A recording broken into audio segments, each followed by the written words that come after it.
The whole auction yard laughed when CEO Evelyn Carter pointed at 5 wrecked prototypes rotting in the rain and announced that Mason Reed, a broke single father, deserved nothing better than $500 of scrap metal. Mason said nothing. He signed the papers, towed each car back to his rundown garage, and spent 6 silent months turning them into something the entire electric vehicle industry would soon be desperate to claim. 6 months later, that same Evelyn Carter stood trembling on his doorstep, holding a $500 million contract, begging to buy back the cars she had mocked. If you want to see how Mason turned humiliation into a $500 million empire, watch until the end. The rain came down hard over the salvage auction lot on the edge of Detroit, drumming against sheets of corrugated metal and pooling in oily puddles across the cracked concrete. 5 electric prototypes sat beneath a row of sagging tarps, each one tagged with a single phrase that read no remaining functional value. The paint on their hoods had blistered, their control panels were dark, and rust had already begun creeping along the exposed seams where the rain had been getting in for weeks. Mason Reed arrived on foot, wearing a faded mechanic jacket and boots that had been resoled more times than he could remember. He carried a worn notebook filled with technical sketches, the kind of notebook a man keeps when he has spent his whole life solving problems other people walk away from. He did not look like an investor. He did not look like anyone who belonged at a corporate liquidation sale. He looked, more than anything, like a man searching for spare parts he could still use. Evelyn Carter swept in a few minutes later, trailed by a small entourage of assistants, lawyers, and senior engineers from Carter Motors. She was there to quietly dispose of the wreckage from a failed internal program, a project that had drained tens of millions of dollars and now threatened to expose a deeper hole in the company's finances if anyone on the board looked too closely. The 5 vehicles being sold that morning were the abandoned remains of a solid-state battery initiative Carter Motors had buried 2 years earlier. From the outside, the cars looked beyond saving. Their frames were scorched and dented, their control systems unresponsive, their charging ports corroded shut. None of them could start. Grace Madison, who ran the auction yard, announced an opening price low enough to reflect what everyone assumed was true, that nobody in their right mind would want 5 dangerous, broken hulks of machinery rusting in the weather. Mason crouched beside the nearest one anyway, running his fingers along the faded chassis markings and the half-legible connector codes stamped into the battery housing. Something about the pattern caught his attention, a pattern he had seen before in fragments, never in one place at once. He realized, slowly, that these were not 5 separate failures. They were 5 pieces of a single experimental system that had been pulled apart before anyone finished testing it. Evelyn noticed him lingering far longer than the other bidders, and something about his presence irritated her. In front of the gathered crowd, she remarked loudly that a single father who fixed cars on the side of the road had no business pretending to understand technology worth millions of dollars. A few people chuckled nervously. Connor Hayes, her head of engineering, added his own jab, saying that if the 5 vehicles still held any value, Carter Motors would never have thrown them out here in the first place. Evelyn pressed the insult further, turning it into a performance for the small crowd. She gestured at the 5 wrecks and announced, almost gleefully, that she would let the broken father have all 5 broken cars for $500, since clearly nothing else in his life had worked out either. The crowd laughed harder this time. A couple of people lifted their phones to record it. Mason stayed perfectly still, his eyes fixed on the 5 vehicles as though he were seeing something none of them could. He placed exactly $500 on the table, nearly every dollar he had set aside for emergencies. Grace hesitated for a moment, glancing between Mason and Evelyn, then confirmed the sale. Evelyn laughed coldly and told him he had just bought himself a nightmare. Mason only answered quietly that people often throw away the very things they never had the patience to understand. The section closed with Mason towing the first wrecked car out of the lot through the falling rain, Evelyn's laughter still echoing somewhere behind him, while ahead of him sat an opportunity nobody else in that yard had been able to see. Mason hauled the 5 wrecked cars back to a small garage tucked inside an aging industrial block, the kind of place with a leaking roof and dim overhead lights, where every tool still hung in exactly the spot he had assigned it years earlier. He lived simply, working long hours that bled into each other, pausing only to call and check on his young son, who was staying with a relative for a few days while Mason buried himself in the work ahead. He began stripping down each vehicle one at a time, and what he found inside surprised even him. Each car had retained a different piece of the original system. One held an experimental battery cell array, another carried an advanced cooling unit.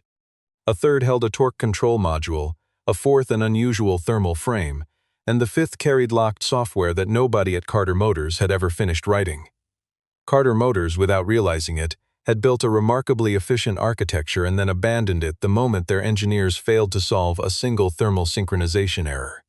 Mason found the faint signature of a former engineer buried inside the firmware, a name he didn't recognize but a level of thinking he respected immediately. The deeper he dug, the clearer it became that the project hadn't failed because the idea was flawed. It had failed because someone pulled the funding before the team had time to finish what they started. He didn't simply repair the cars. He began redesigning the logic that connected all 5 systems, rebuilding the way they communicated with one another, slowly assembling an entirely new central controller from the fragments left behind. He thought back to his own early years as a contract engineer specializing in industrial battery recovery, work he had left behind once his wife walked away and he became the only parent left to raise their son, trading a research career for a small garage that could keep food on the table. Lucas Bennett, an intellectual property lawyer who had once helped Mason through a minor dispute, stopped by one evening and warned him to examine the ownership paperwork carefully. If this technology turned out to be valuable, Lucas said, a company like Carter Motors would eventually try to take it back. Mason handed him the auction receipt, and Lucas studied it line by line. The receipt stated plainly that the 5 vehicles were sold as is, including all physical components, any internal data still stored on their systems, and full commercial restoration rights, provided nothing infringed on patents the company had already filed. Lucas realized immediately that Evelyn's team, eager to dump the liability quickly, had signed away far more than they understood. Mason decided to document everything from that point forward. He recorded each stage of the restoration, logged dates and times, saved every design change, and kept careful notes distinguishing the original architecture from the improvements he was creating himself. Some nights the work felt impossible. Wiring diagrams refused to make sense, components failed without warning, and the cold air inside the garage seemed to seep straight into his bones. Mason kept a thermos of black coffee beside the workbench and a small radio tuned low in the background, the only company he allowed himself during those long stretches when sleep felt like a luxury he couldn't spare. He began sketching an entirely new wiring schematic on butcher paper taped across the back wall, marking each connection point with a different colored pen so he could trace the logic at a glance. Slowly the wall filled with lines and notes until it resembled less a garage and more the command center of a research lab nobody had given him permission to build.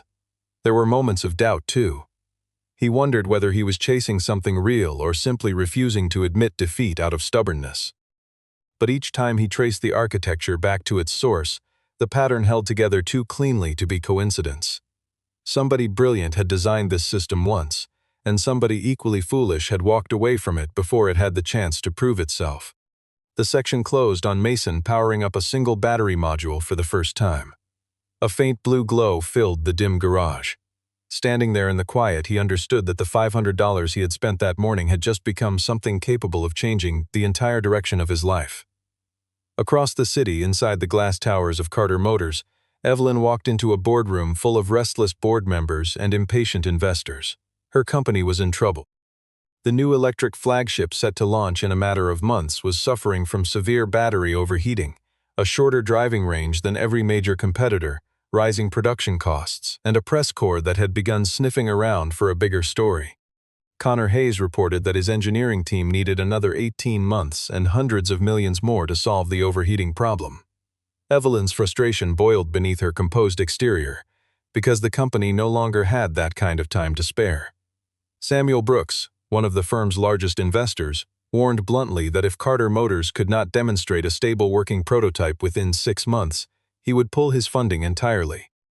Evelyn maintained her usual icy composure in front of the room, insisting she would not allow her family's company to collapse under her leadership.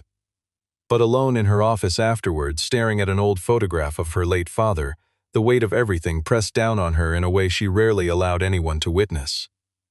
Her mother, Amelia Carter, a founding shareholder who had stepped back from daily operations years earlier, gently reminded her that arrogance could never substitute for real competence.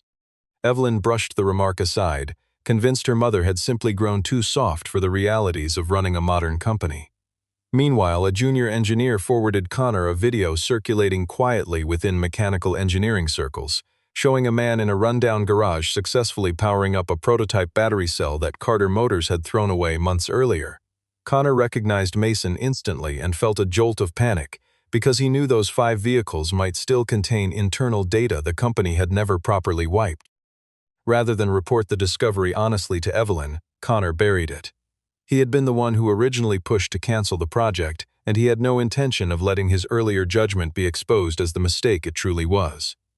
He quietly arranged for someone to monitor Mason's garage, hoping to learn exactly how far the restoration had progressed before anyone else found out. Evelyn remained completely unaware that the man she had publicly humiliated weeks earlier might be holding the very piece her company desperately needed. She continued pushing her existing engineering team harder, convinced the solution had to come from inside the building she controlled.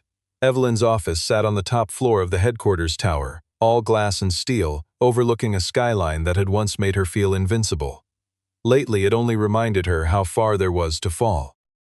She kept a framed photograph of her father on the corner of her desk, a man who had built the company from a single assembly line decades earlier, and she found herself glancing at it more often than she liked to admit. Connor, for his part, moved through the building with the practiced calm of a man hiding something far larger than a missed deadline. He reviewed old project files late at night, quietly deleting anything that might tie his name too closely to the decision that had buried the solid-state program in the first place. He told himself he was protecting the company. In truth, he was protecting himself. The section closed on a stark contrast. Inside a laboratory worth hundreds of millions of dollars, Evelyn's engineers still could not solve the overheating failure.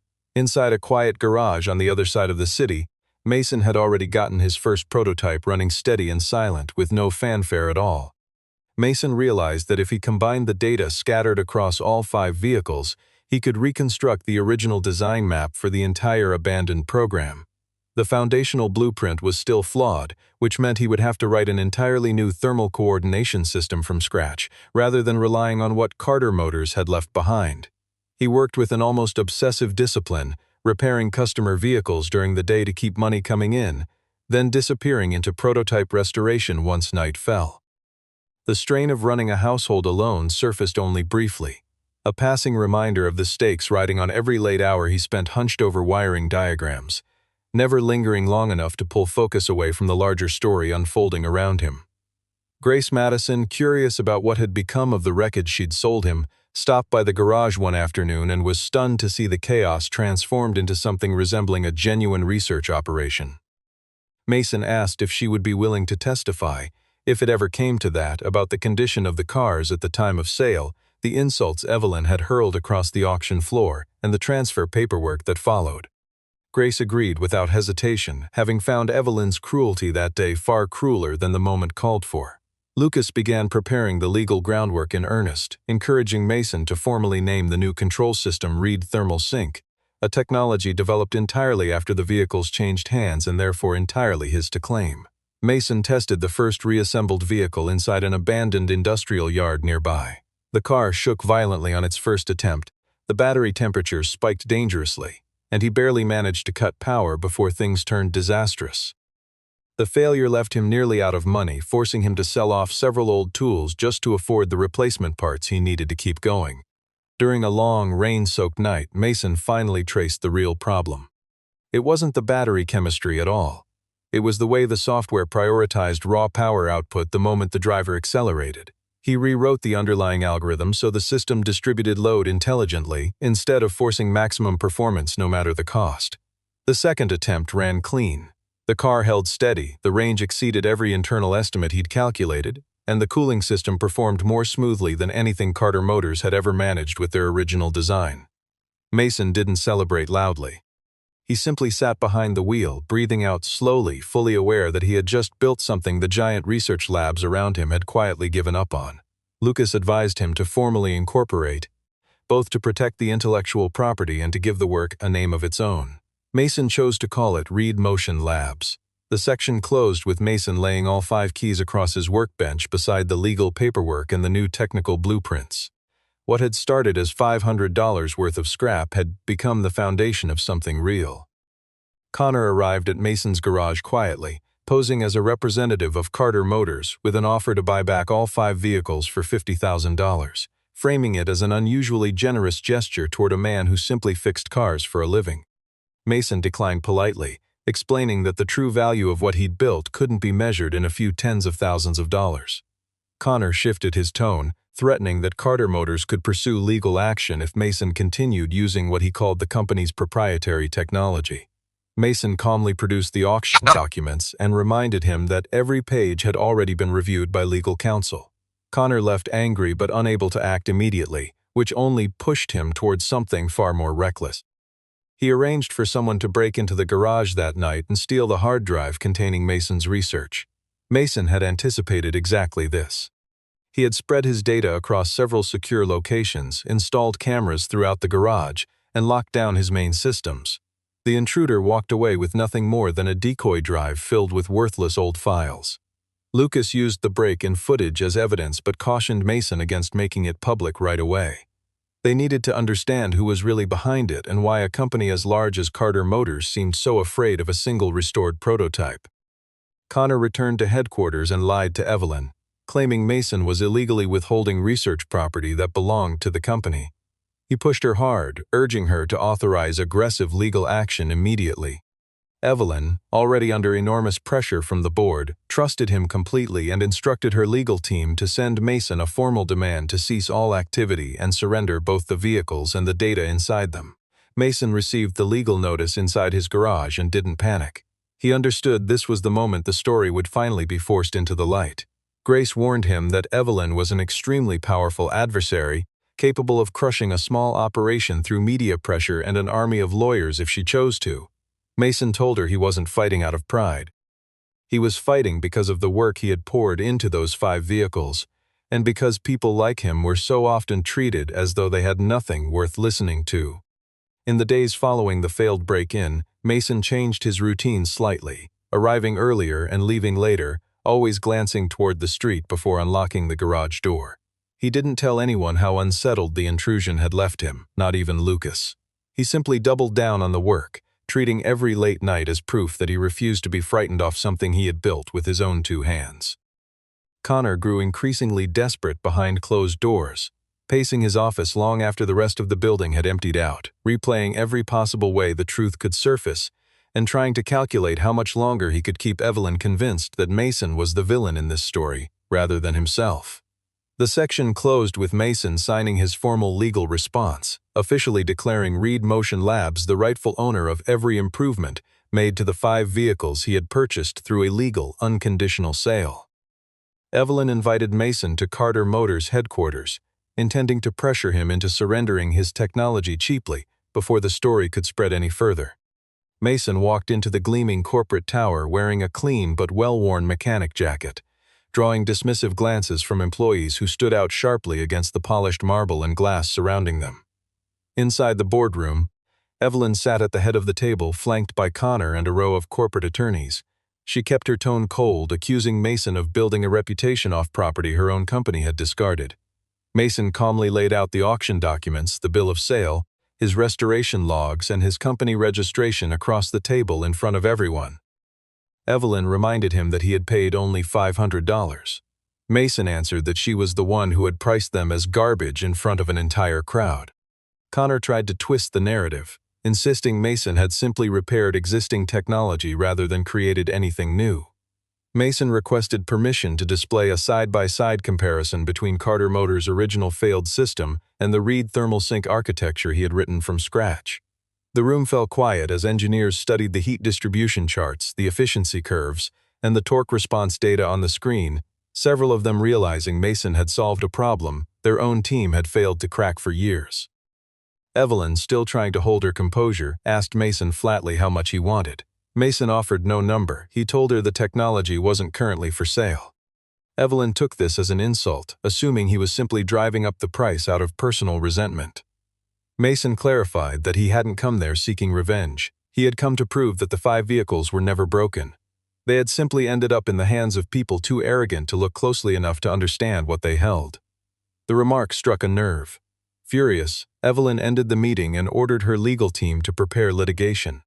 But once Mason had left the building, Samuel Brooks pulled her aside and demanded an explanation for how a man working out of a garage had produced cleaner data than her own engineering department. A few of the younger engineers lingered near the doorway after the meeting ended, whispering among themselves about the comparison charts still glowing on the screen. One of them, a woman named Sarah Whitfield, who had spent 2 years on the failed thermal team, found herself staring at Mason's numbers with something close to admiration, wondering quietly why nobody inside the company had been given the freedom to chase the same solution. Samuel Brooks remained behind after the room cleared, studying the abandoned printouts Mason had left on the table. He had sat through dozens of pitch meetings over the years, and something about the quiet certainty in Mason's presentation struck him as entirely different from the polished overconfidence he usually encountered from Carter Motors' own staff. The section closed with Evelyn watching through the glass wall as Mason walked out of the building. And for the first time, the look in her eyes carried something other than pure contempt. It carried the early traces of fear. Mason decided he would not let Carter Motors control how this story was told. He organized a quiet demonstration on an old industrial test track, inviting a handful of independent investors, freelance engineers, and Lucas to serve as his legal witness. Samuel Brooks attended secretly, telling no one at Carter Motors, determined to see for himself whether the rumors surrounding Mason were real or simply exaggerated noise. Mason brought out one of the 5 restored vehicles. The exterior still carried faint scars from its past, but everything underneath had been rebuilt from the ground up. Before the test began, Mason spoke briefly, explaining that he didn't have a laboratory worth hundreds of millions of dollars. All he had was 5 discarded cars, 6 exhausting months, and a simple question that wouldn't leave him alone: what if this had never actually been broken? The car ran its first lap without issue. The second lap pushed harder acceleration. By the third lap, the Fortschritt surpassed everything Carter Motors had ever published about their own abandoned program. Independent engineers checked the battery temperature, the energy consumption, and the responsiveness of the controls, stunned to discover not only that the system worked, but that it carried genuine commercial potential, particularly for long-range commercial vehicles. Samuel recognized immediately that this could be the foundation the entire high-performance electric sector had been searching for. Word began leaking outside the small circle almost instantly. A few technology outlets picked up the story, describing a garage mechanic in Detroit who had revived 5 abandoned electric prototypes everyone assumed were worthless. Evelyn read the headlines from her office and felt her anger spike, furious that her own company was now being mentioned alongside someone else's success story. Carter Motors' stock wavered and investors began asking pointed questions she wasn't ready to answer. Connor's panic deepened. If Mason's profile kept growing, his original decision to kill the project would eventually be exposed. He pushed Evelyn toward an aggressive media counterattack, insisting Mason was stealing credit that rightfully belonged to Carter Motors. Evelyn appeared on televisions declaring that Carter Motors would protect its interests fully. But when a reporter asked why the company had sold 5 supposedly valuable vehicles for only $500 if they mattered so much, she struggled to give a complete answer.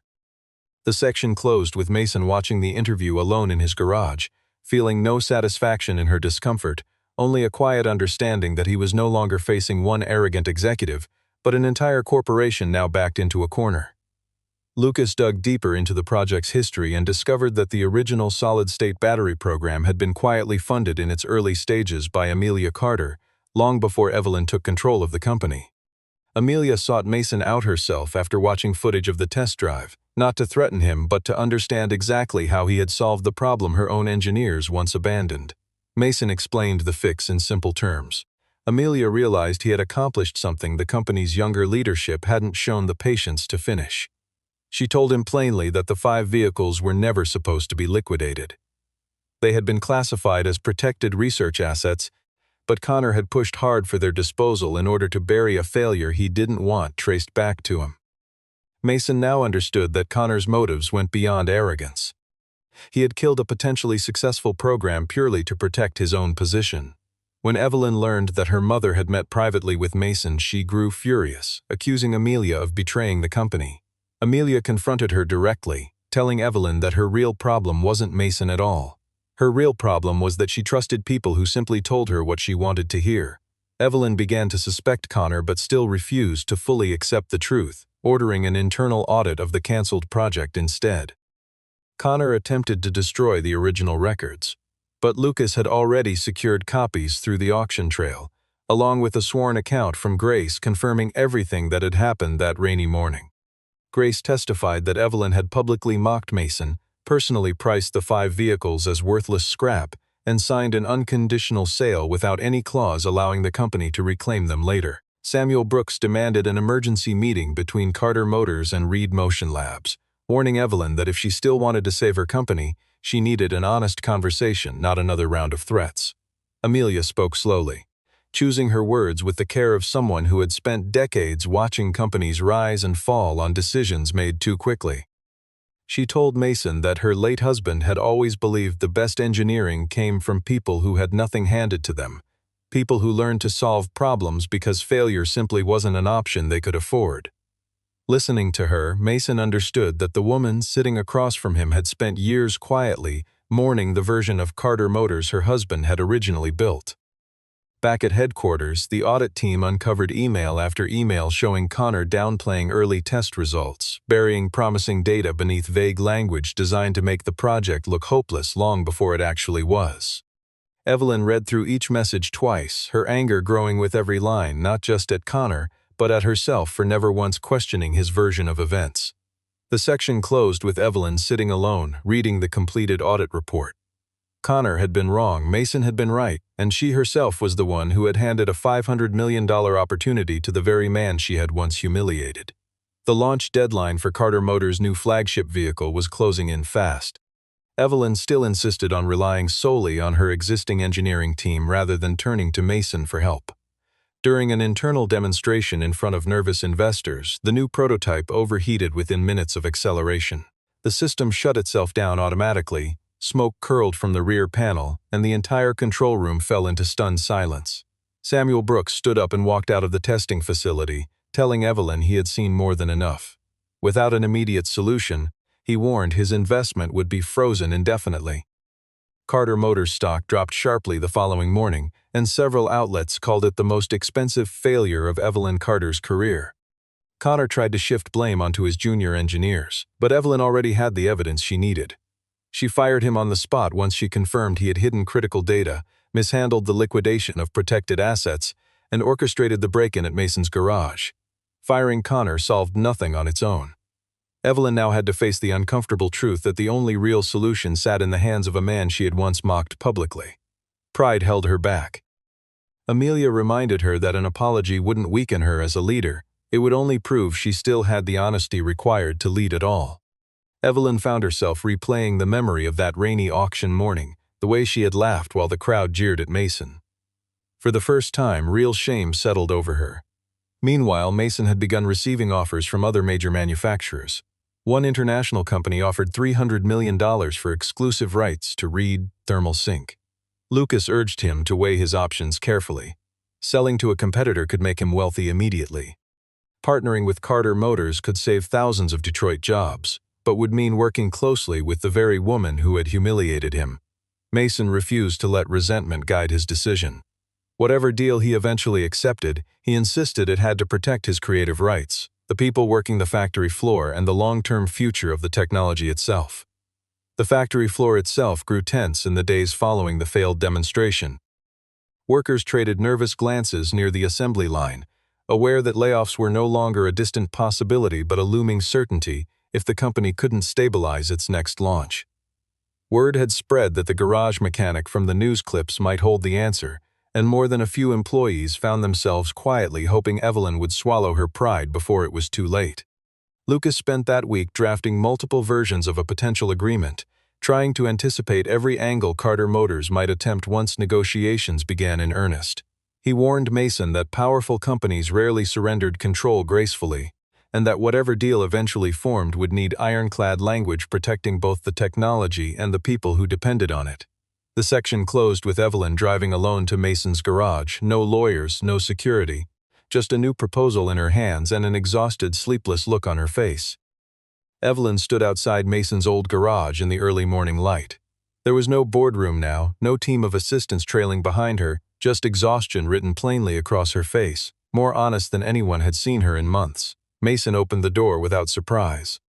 He had known this moment was coming, but he had no interest in turning it into a cheap moment of revenge.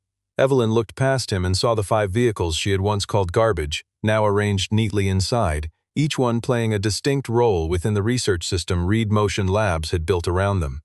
She offered her first apology, stiff at first, then slowly more honest. She admitted she had humiliated him because of how he looked, because she had assumed power and understanding were the same thing. Mason didn't rush to forgive her.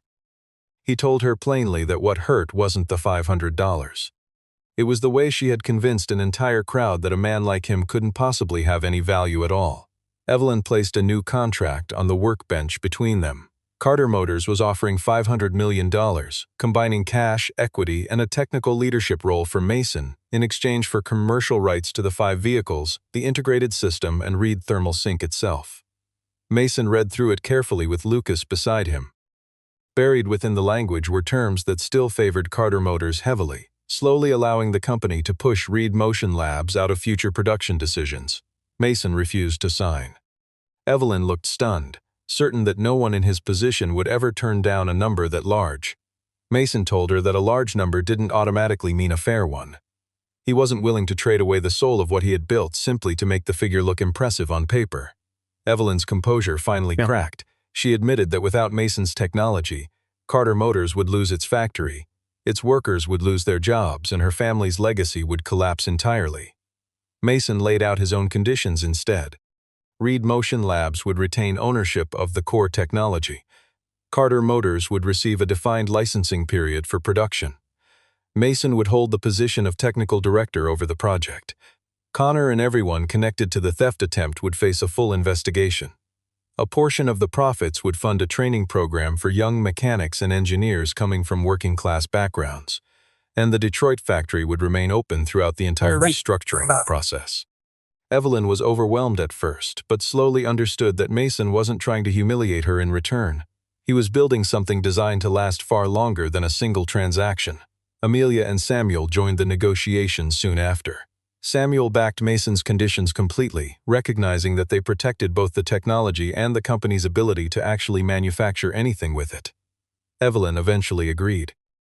She signed the new framework not as someone handing down a favor, but as someone who had finally learned what humility actually cost and what it could still buy back. The section closed with Evelyn looking at the 5 vehicles one last time, murmuring quietly that she had once sold them for $500. Mason answered that she hadn't sold the cars. She had sold away something she never believed in, while he had simply bought back the chance she had thrown away without realizing it. 6 weeks later, Carter Motors and Reed Motion Labs held the unveiling of their new prototype at the Detroit factory itself, rather than some polished downtown hotel. Mason wanted the people who actually built things, the engineers and the factory workers, to be present for this moment, not just executives and cameras. Evelyn stepped onto the stage in front of the assembled press. This time, she didn't take the credit for herself. She openly admitted that Carter Motors had once dismissed a vital piece of technology, and that Mason Reed was the one who saw value where her own company had seen nothing but waste. The room went completely silent as Evelyn described the morning she had sold 5 vehicles for $500. She didn't soften the story or hide her own role in it. She told it exactly as it happened. Mason stood beside the new prototype, dressed simply in a clean Reed Motion Labs work jacket rather than anything flashy. The image suited him, calm, modest, and unmistakably certain of what he had built. The prototype ran its demonstration in front of the press, exceeding every performance expectation. The battery held steady, the cooling system performed flawlessly, and the driving range stunned everyone watching. Samuel Brooks announced he would continue his investment and was launching an additional fund to support manufacturing expansion right there in Detroit. Carter Motors stock began recovering, though the emotional center of the moment had little to do with money. It had everything to do with factory workers who had feared losing their jobs only weeks earlier now standing on the floor watching their future stabilize. Grace Madison attended the unveiling as a guest. Watching Mason on stage, she remembered the rainy morning he had stood quietly while an entire crowd laughed at him. Connor faced a full investigation and the legal consequences that followed. There was no need to dwell on the details. It was enough to know that accountability had finally caught up with him. Evelyn met privately with Mason after the event ended. She told him she used to believe leadership meant standing above everyone else. Now she understood that real leadership sometimes meant knowing when to stand beside someone better than you. Mason didn't grow cold or arrogant in his success. He simply told her that going forward, the company needed to listen to people on the factory floor just as closely as the people sitting in boardrooms. Reporters in the crowd scribbled notes furiously, several of them exchanging surprised glances at how openly Evelyn admitted fault. It was a different posture than the woman they had covered for years, the same executive who once dismissed every hard question with a polished deflection. This time she stood still and let the discomfort show on her face without flinching away from it. Backstage, Amelia watched her daughter with quiet pride, recognizing in that moment the kind of leadership she had always hoped Evelyn would eventually grow into, the kind built on honesty rather than control. The section closed with the 5 original vehicles placed in a corner of the factory as a quiet symbol, left intentionally unpolished, a few dents still visible, a reminder to everyone walking past that real value sometimes hides beneath a layer of rust. Months later, Reed Motion Labs had grown into an independent research center, partnering with manufacturing plants across the region. Mason never left Detroit, never forgot the garage that started everything, and never lost the simple, grounded nature that defined him long before any of this began. Carter Motors recovered through a new vehicle line built on Mason's licensed technology. Evelyn changed the way she led, setting aside much of her old arrogance, choosing instead to spend more time directly with engineers and factory workers rather than isolating herself inside executive meetings. Mason used part of his earnings to open a mechanical training academy for working people hoping to break into the electric vehicle industry. It was his way of turning a personal victory into an opportunity that could ripple outward into the community around him. His son appeared only briefly near the end of the story, a small model car resting on the corner of Mason's desk as a quiet reminder of why he had never allowed himself to give up. Evelyn visited the old garage one afternoon, where Mason still kept the original $500 receipt framed on the wall. It wasn't there to boast. It was there to remind him that people could misjudge his worth, but they never had the power to decide what his worth actually was. Evelyn asked if he had ever wanted to tear the receipt apart. Mason said no, because it reminded him that other people might price him wrong, but they could never actually take away what he was really worth. The two of them didn't rush into anything more than mutual respect and a growing trust, leaving room for whatever might develop naturally between them later on. Word of the academy spread quietly through working-class neighborhoods across the city, drawing in young people who had never imagined a path into advanced engineering simply because nobody had ever offered them one.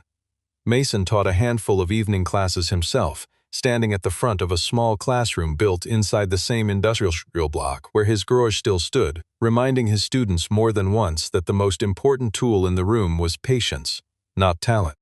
Grace stopped by occasionally just to see how the place had grown, often bringing along someone new from the auction world curious to meet the man behind the story everyone still talked about.